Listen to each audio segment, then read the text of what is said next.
Hi, my name's Dr. Colin Campbell. I'm a senior research scientist here at Meter Group, and today we're going to be talking about water content. Finally, I'm just going to talk briefly about common issues you'll see in the field and things you can use to help get over these. One thing you got to do when you go to the field, take a ZSC. If you don't know what that is, go look on the Meter website. This is a way that you can just do a spot check on your sensors to make sure that reality connects to what you're reading on the screen. Super useful because all you need is a smartphone to read it over Bluetooth, and you can make the measurements and check them that you want to make. The next thing you ought to think about is the sensor you're going to purchase. TEROS 11 and 12 have been optimized here at Meter Group, so every sensor reads exactly like another sensor. And so my recommendation, take it from me, I've used them a lot, is to buy either one of those two sensors. You can depend on the fact that there's very low sensor-to-sensor variability. Another thought, if you're ever in doubt about the reading of your sensor, talk to our support team. You can grab a verification clip from them, and you can verify that your sensors are reading just like they should.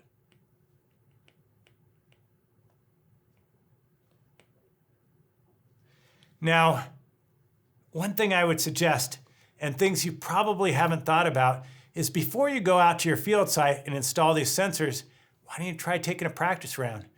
Go out to some soil nearby where you are and just install a few sensors. It'll be great, especially if you have a ZSC.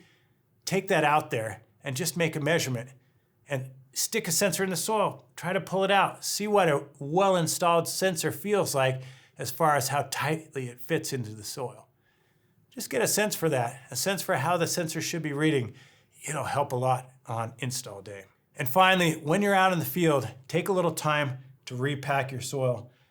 Once you dig that installation hole and you've got a nice little bore hole down in the soil, take that soil and put it back into the bore hole just like you took it out. Okay?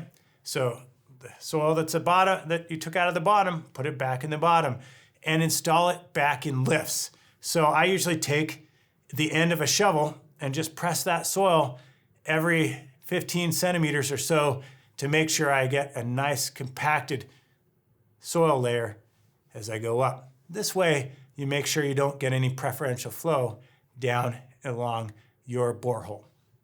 It's really disappointing when water shows up down in that hole at your sensor that's down on the bottom when it hasn't even hit the sensor at the top. So just be aware of that. Getting great water content in the field is energizing. I've been experimenting for a lot of years, and I love being able to see these traces happen over time.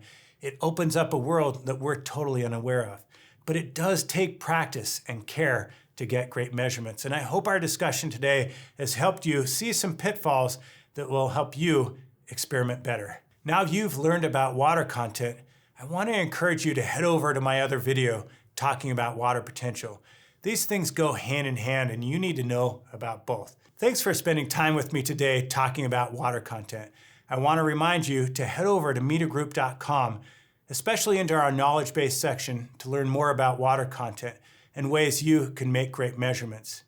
If you have questions, be sure to reach out to people here at Meter.